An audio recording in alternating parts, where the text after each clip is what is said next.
Hello, everybody. Ed Rosenberg here, and this morning I am speaking to Kim from Inventory Labs. Kim, how are you doing this morning? I'm great. How are you? Okay, I'm doing great. Kim and I had a very nice conversation about the general Amazon world. We spoke a little bit about social media. I appreciated that. Kim, tell me a little bit about what Inventory Lab can do for an Amazon business, please. Sure.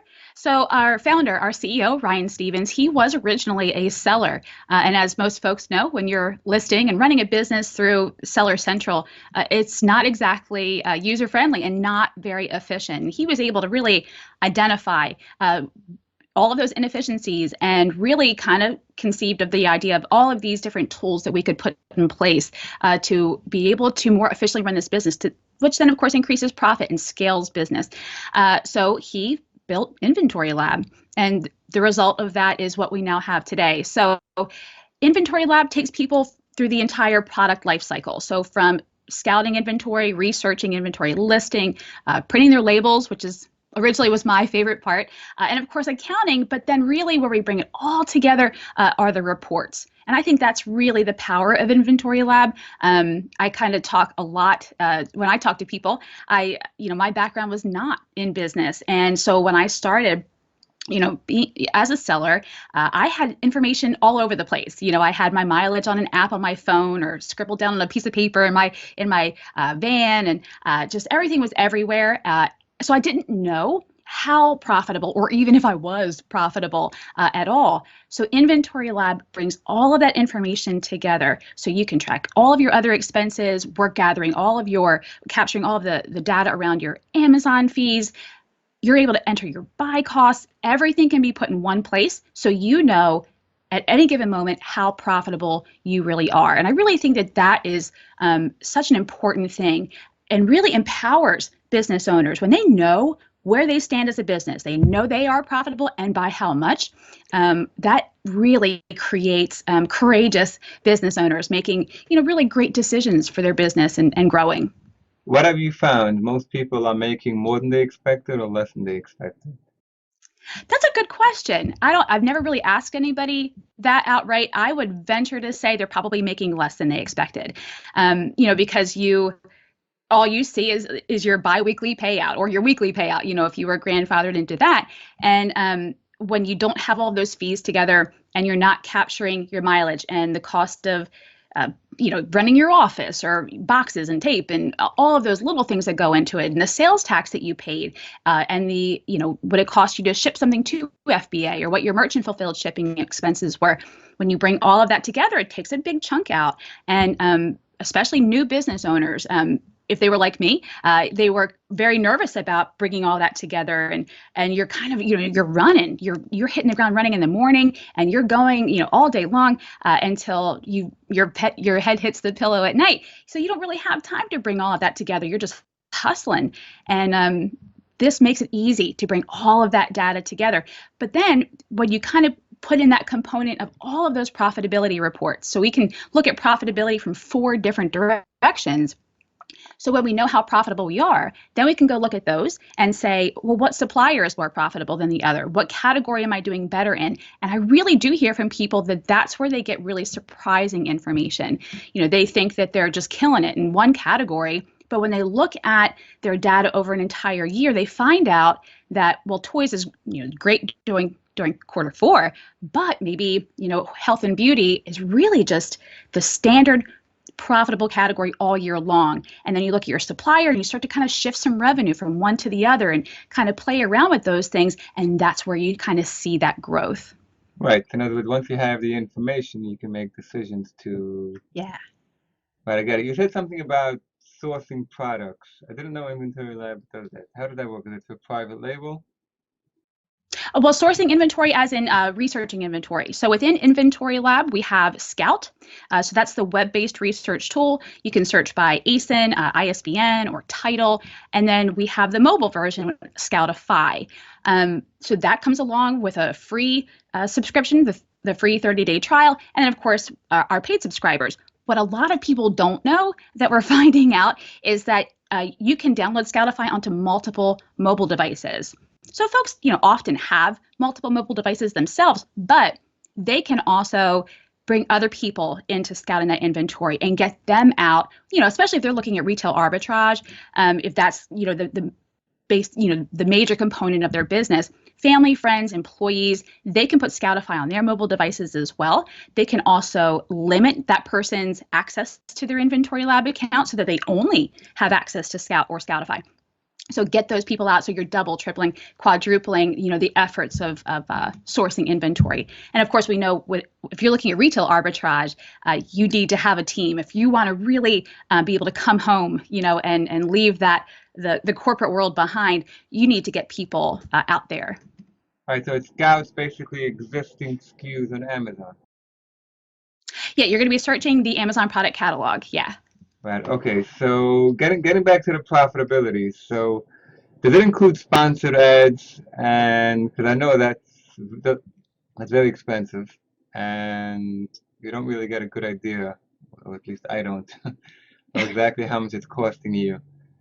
So I'm assuming, and that's a big part of it. So I'm assuming you're including sponsored ads and anything Amazon related will be pulled out by InventoryLabs. Yeah, we are able to capture all of those fees that are assessed by Amazon. So your pick and pack fees, your weight handling fees, those sorts of things. You might remember that up until recently, if you participated in Amazon advertising campaign or pay per click, we had to have that deducted. Remember, you had to put in like a credit card on Amazon, and then recently they said you can have that now deducted out of your payout. Because they made that change, we're now able to capture that data as well.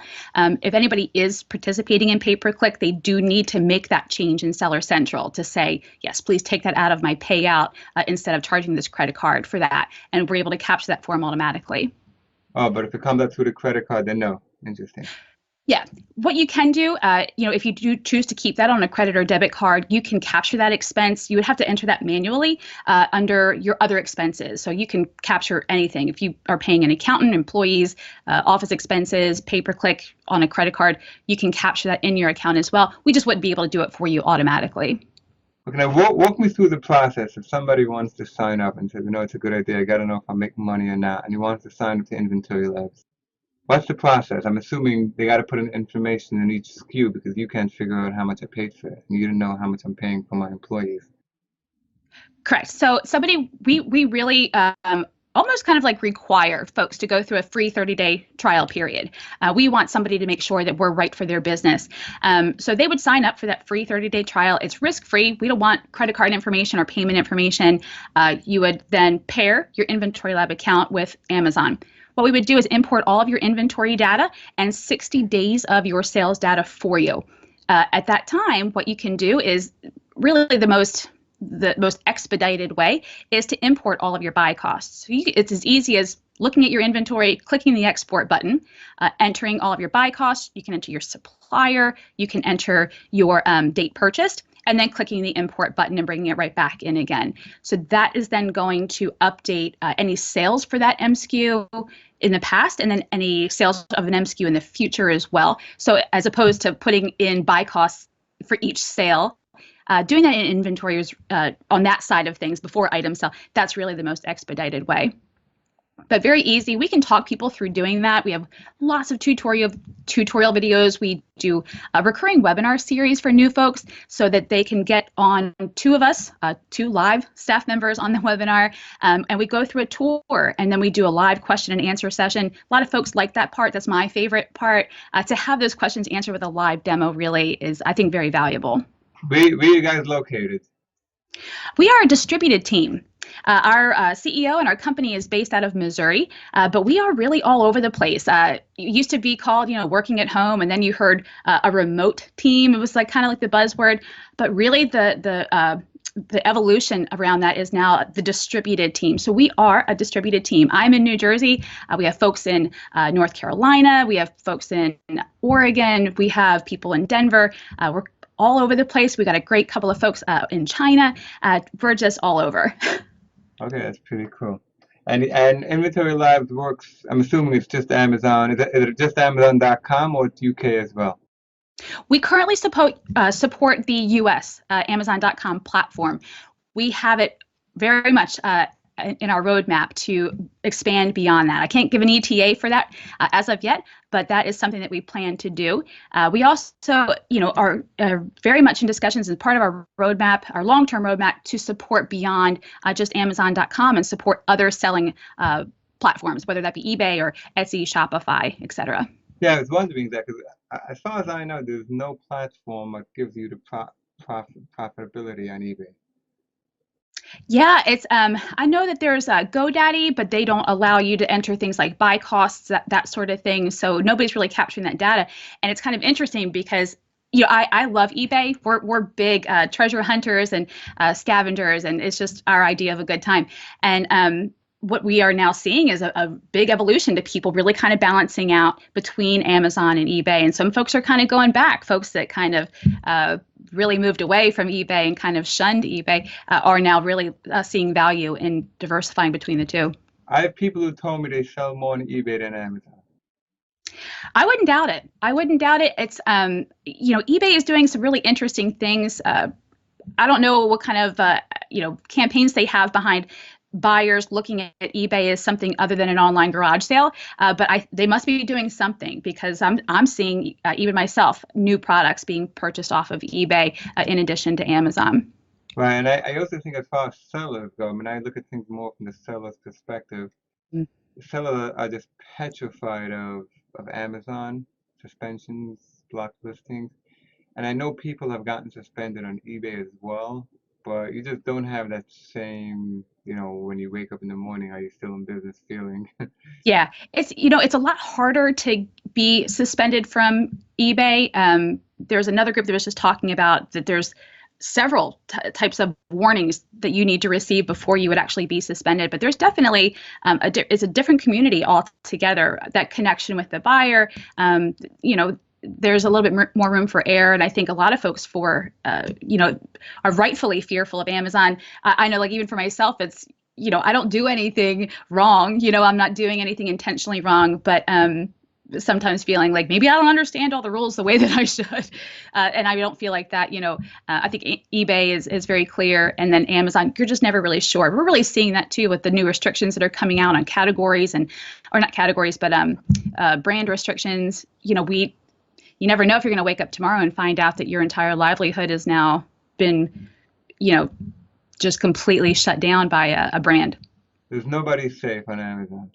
Yeah, but it's an amazing sort of thing though. I've been an eBay seller since like 2004, and when I really began to focus on growing that side, growing that as an actual business outside of my actual career, I started seeing these like acronyms I wasn't really familiar with, like FBA, and I had no idea what people were talking about. So I just really started paying attention and followed a lot of conversations, and I was like fascinated with this, FBA and merchant fulfilled and selling on the Amazon platform. It's really an amazing opportunity for people, but it's so important that they know exactly where they stand, that they know what's working for them, what's not working for them, and then those policies that Amazon has. It's so, so important, but you never know. You're right, though. Sometimes you wake up and you're like, well, am I still in business? I'm not sure.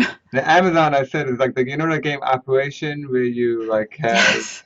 So that's what Amazon is. You can do everything perfect, but you touch one thing and Yeah. Yeah. And you don't even know if you touched it. Maybe you get a notice and they say, well, 5 months ago you did this thing. And Right. it's, it's kind of like hit and miss. And I think that kind of comes along with a platform that's so vast. I mean, that I can't even conceive of how big Amazon really, really is. And so it's tough.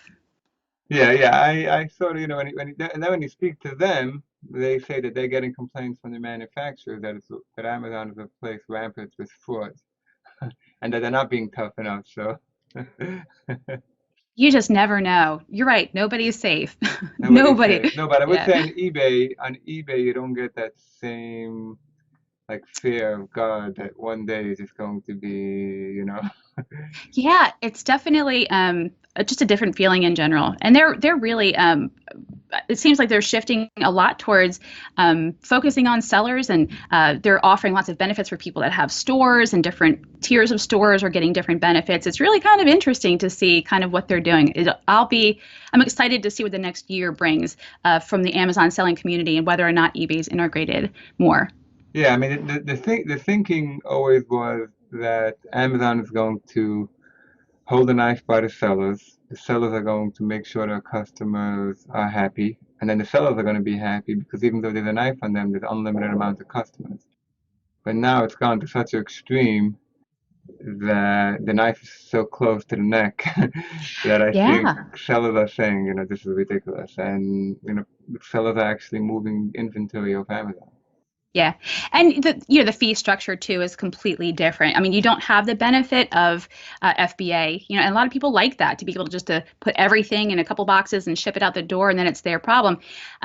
But there maybe some people are assessing things differently. Like, I'll ship my own stuff. That's a good I'll pay that price, to be able to not feel like the knife is at my neck. Yeah, and there's so many 3PL companies that'll do it for you. You can, yeah, it's not such a big deal to ship. I mean, you take the item, you put it in the box. I mean, it's Yeah. doable. And eBay has a one too. I haven't looked into it, but eBay Valet, I've been seeing that advertisement at the bottom.